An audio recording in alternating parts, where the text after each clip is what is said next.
And so we really want to be aware that we are allowing ourselves to not have a fixed position as to where our identity is, but to allow our identity to be transforming and progressing into the potentiality of it.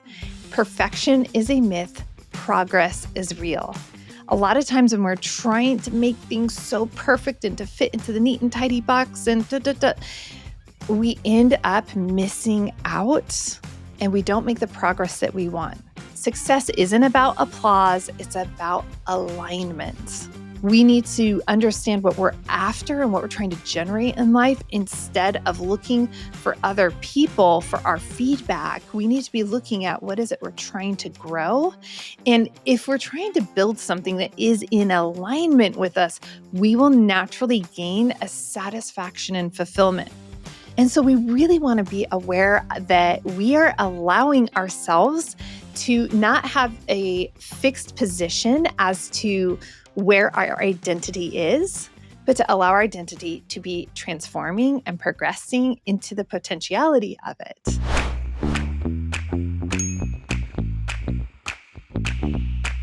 Welcome back, or welcome to the Conscious Investor Podcast, the show where we talk about health, mindset, and wealth building strategies.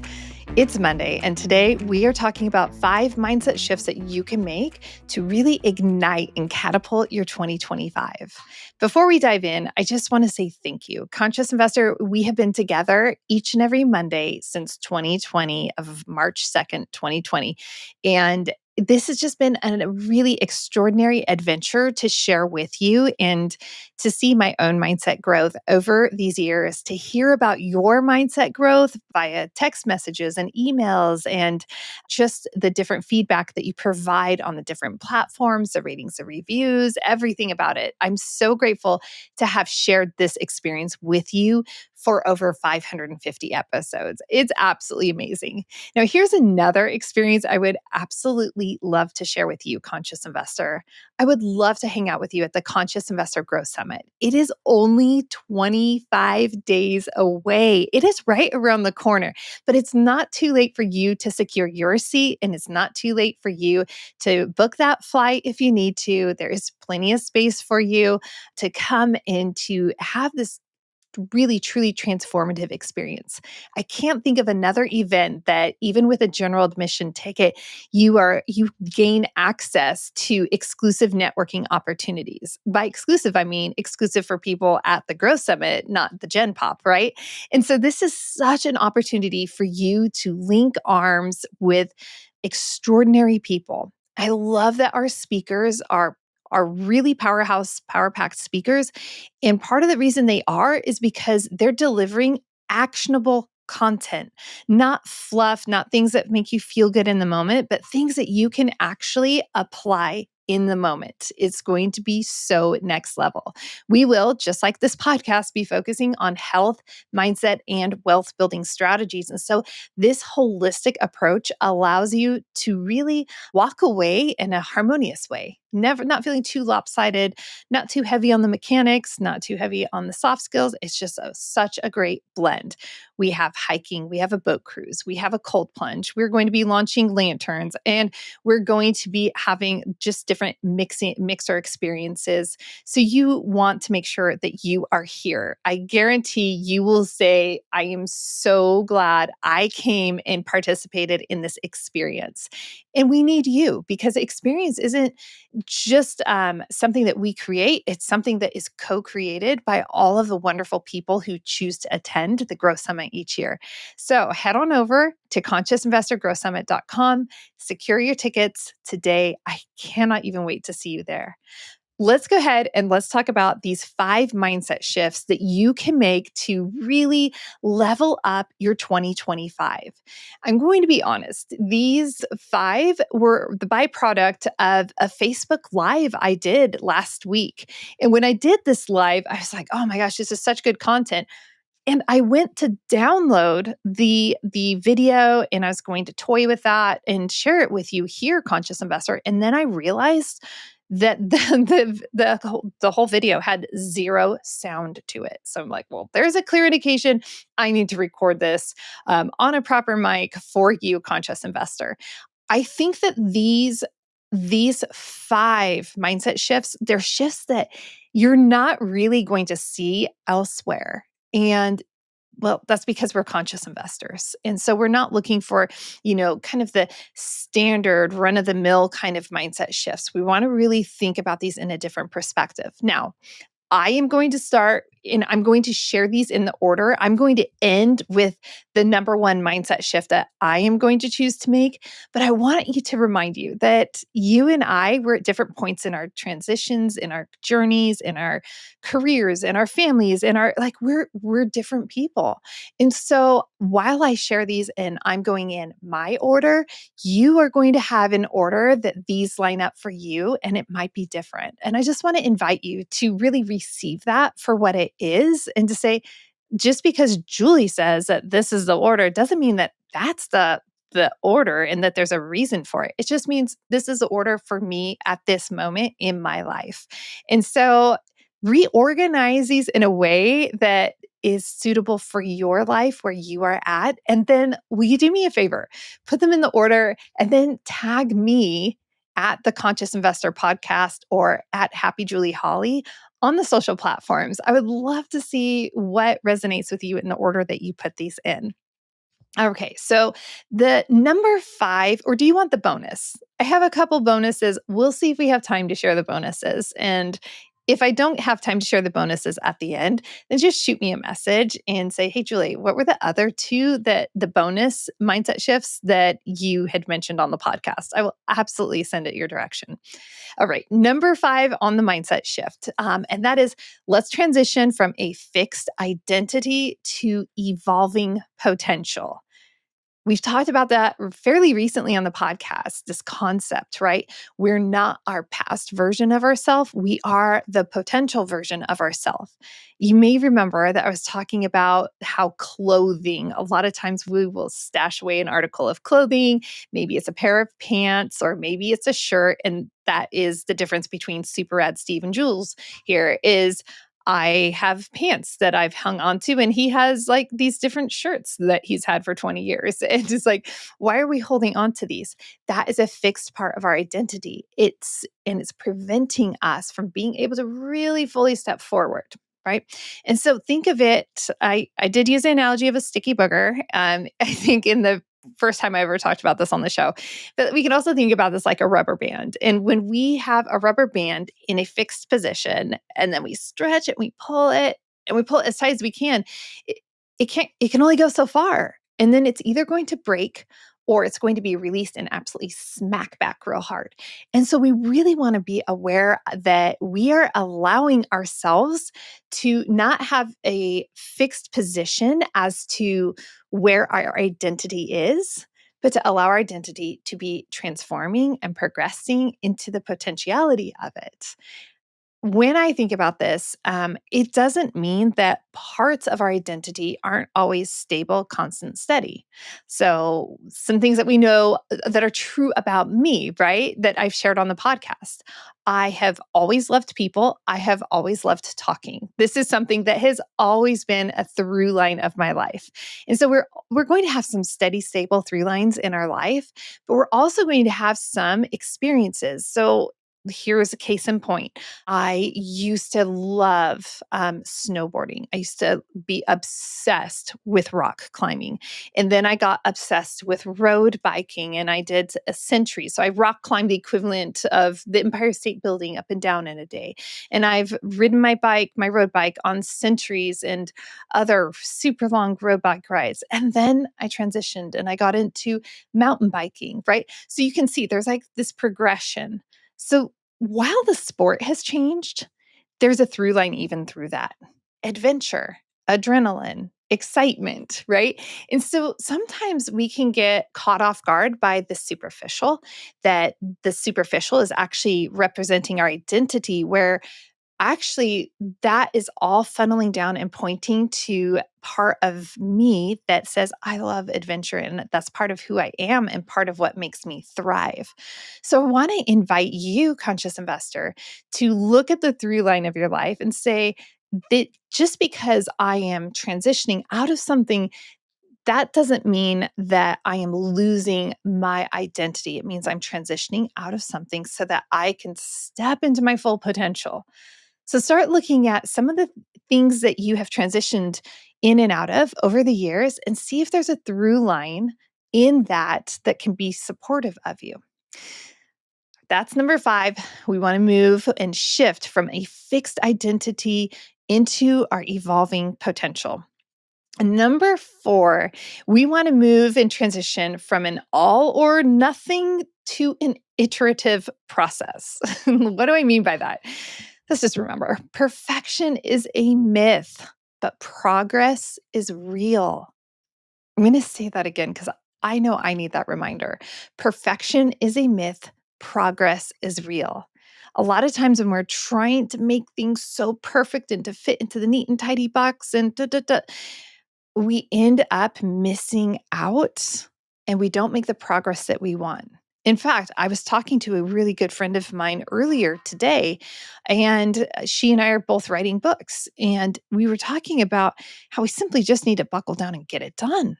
And in that process, we realized that we're stalled out and we're not making the progress that we want to make because we have kind of a fixed identity in a sense. We have a fixed idea of what this needs to look like. And we're so rigid in that type of thinking that we're missing out on making the incremental progress, the iterative progress that leads to the end result. Case in point, one of my good friends, Sean Gwaltney, who's been on the podcast last summer, he started writing a book. He's like, I'm just going to write it all out there and I'm going to work with an editor and then it's going to be okay. And his carefreeness with the process is actually his book is going to be coming out very soon. And so that's a really good case in point with these two positions of my friend and I being, really fixed on how this is going to look and what we want it to look like and such, and being so bent on that, that we were missing out on just this incremental progress that could have been made. So I don't know where you're landing with the first two so far, but I'm going to read through them again in just a moment, and then we'll read through them. At the very end, I'll read through all of them, and just so that you can rehear all of them, and maybe you'll want to reorganize them a bit. Number 3 is from external validation to internal fulfillment. So we need to remember the idea is success isn't about applause; it's about alignment. We talk about this a lot on the podcast, don't we? We talk about how there's the peanut gallery, how the loudest boos come from the cheapest seats, not the sheeps, right? Come from the cheapest seats. And we talk about how we need to understand what we're after and what we're trying to generate in life instead of looking for other people for our feedback. We need to be looking at what is it we're trying to grow. And if we're trying to build something that is in alignment with us, we will naturally gain a satisfaction and fulfillment. You've heard me say a lot recently this expression that I'm using now, and it is success without satisfaction.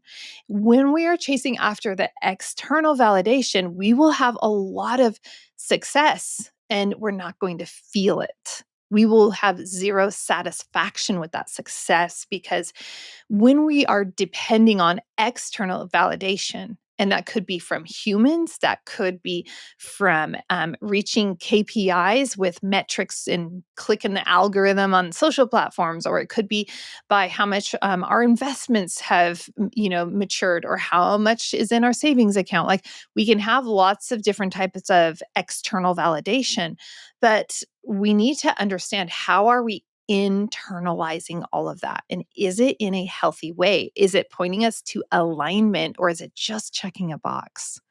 I do want to say that when we are looking at external validation from other humans, there is something to that. And we have to consider that we came from, we are designed and we are created for community, for connection, for contribution. And so we have this natural tendency to want to please the people around us, not because we're people pleasers and we're pushovers and not because of any of that, but because that's part of our human nature is to connect with each other, to support each other. And that is intended to be a very healthy expression of care and of connection and community. Those are human drives, human needs, desires. And so, what we want to do is we want to make sure that we're doing that in healthy ways. And that conscious investor is a whole mindset episode in and of itself. All right. So we want to make sure that we've got 3 so far. Number 5 was from fixed identity to evolving potential. Number 4 came in with from an all or nothing attitude to an iterative process. Number 3, we're transitioning from external validation to internal fulfillment. And then here we are at number 2. And I will tell you, number 2 and number 1 are so close for me, like so close. I can't decide which one should really be in first, like my number 1 mindset shift. So I'm going to be super curious what order you put these in for your life, because it is a very personal thing. But I think you're also hearing like these resonate, these land, they're pretty real. So number 2 is waiting for permission versus, let me say this again, waiting for permission to take ownership. We have to shift this mindset 100%. When we are waiting for other people to give us the, oh, go ahead, the green light, like we are not operating within agency of our life. You've heard me talk about this recently more than once, where I was working with my mentor, Mark Levy, I realized in one of our meetings that I had given over agency, and that's what was leading to so much frustration and so much angst, and I was just really dysregulated because when you are looking for external validation, or when you are looking for other people to validate you and to give you that permission, well, we have no control over that. And we don't know it's going to trigger other people into doing that for us. And so we can really run ourselves ragged.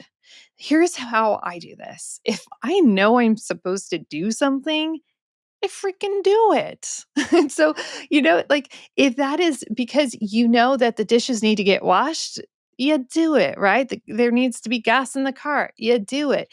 You need to write that book, you do the thing. You need to have that crucial conversation, you do the thing.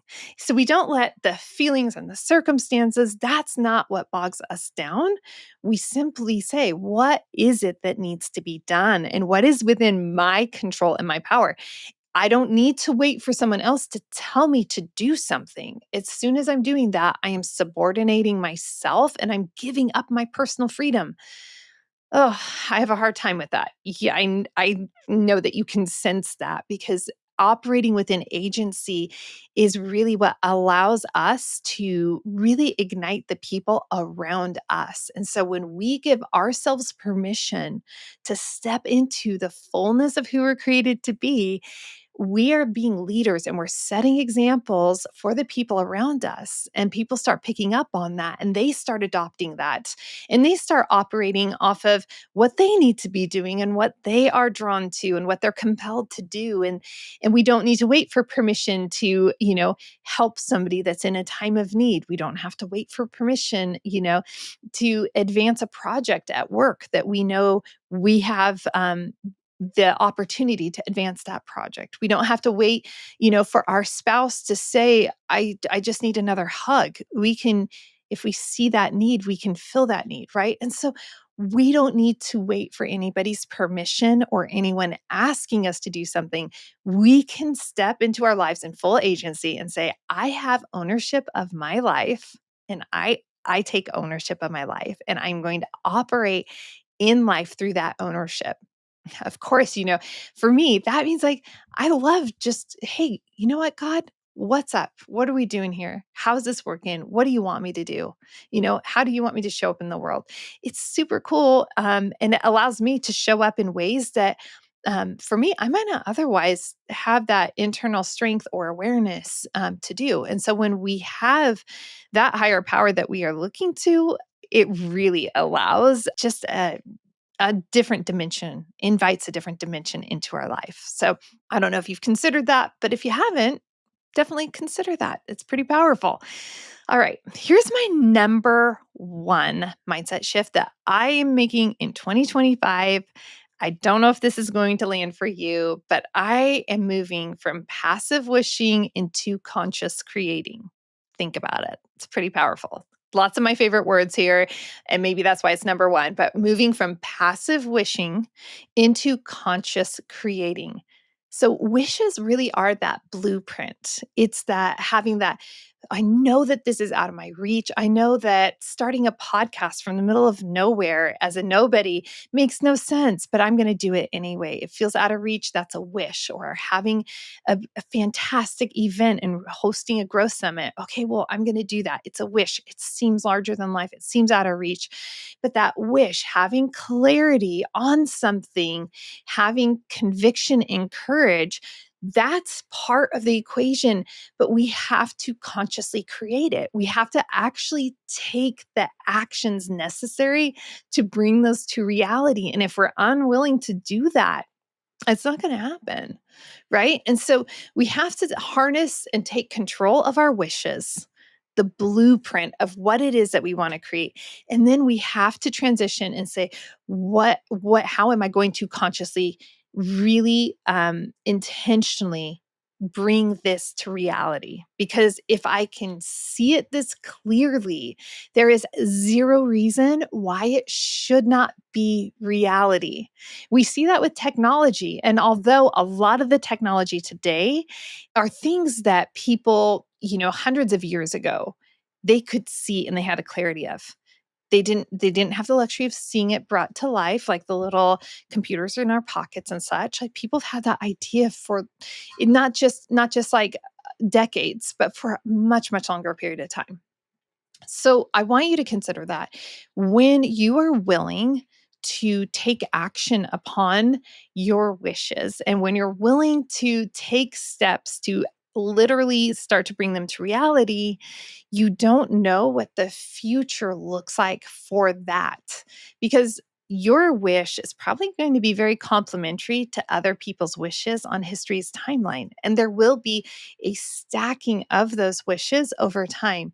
And so, there's so many advancements that take place simply because someone is willing to step into their wish, into what they could see. They're willing to put the action and the effort behind. I love all of these mindset shifts. And really, next week, I might reorganize these for myself. I might throw one or two of the bonuses into a top position where right now they're not, right? So these are not set in stone. They are intended to be fluid. These are intended to be thoughts, mindset shifts that will really support you in taking 2025 to the next level. So here's the rundown one more time, and I will end with my personal number one. And again, I'd love to know where these landed for you. So shoot me a message, tag me over on the socials, and let's have fun. I love to get to know you. So we're not strangers. I'm not just a voice on the, through the screen or through your AirPods or something like that. Like I'm a real person who really cares about you. And I'd love to know your order and priority of these mindset shifts.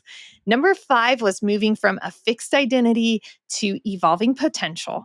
Number 4 was from the all or nothing to an iterative process.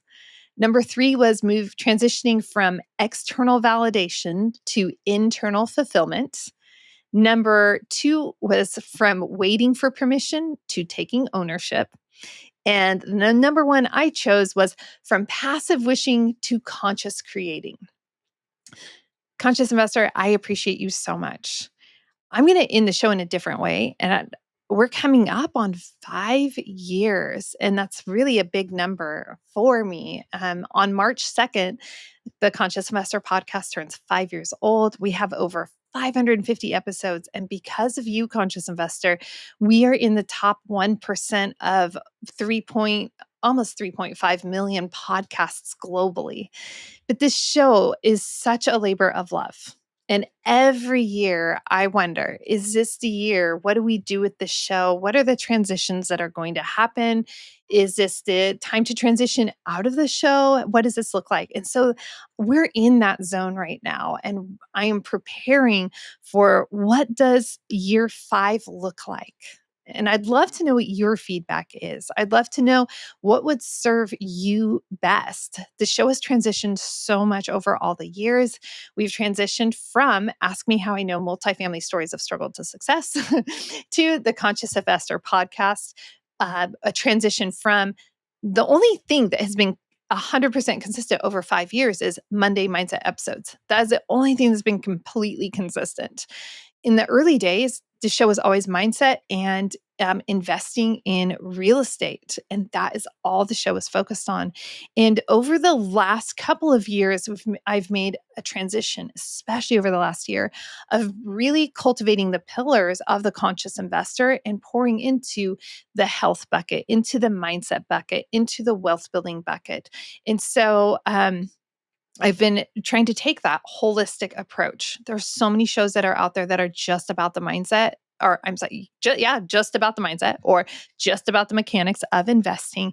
And this is one of those rare spaces where you can come and be renewed in a multitude of ways. And I absolutely love that. But I'd love to know how this is landing for you. And I'd love your input for the show. So let me know. Shoot me a message over on LinkedIn or Facebook Messenger. I do read those messages, and I did get backed up on LinkedIn for a little bit, but hey, I'm making progress and getting caught up. So if it takes me just a little bit longer, please don't be offended. Please give me a little bit of patience as I am, just retooling some systems to make sure that nothing is slipping through the cracks. Conscious Investor, I appreciate you. I create this show to serve you, to support you, because you are important, and I'm so grateful that you and I've been able to hang out for nearly 5 years. Until next time, Conscious Investor, live in the fullness of your freedom.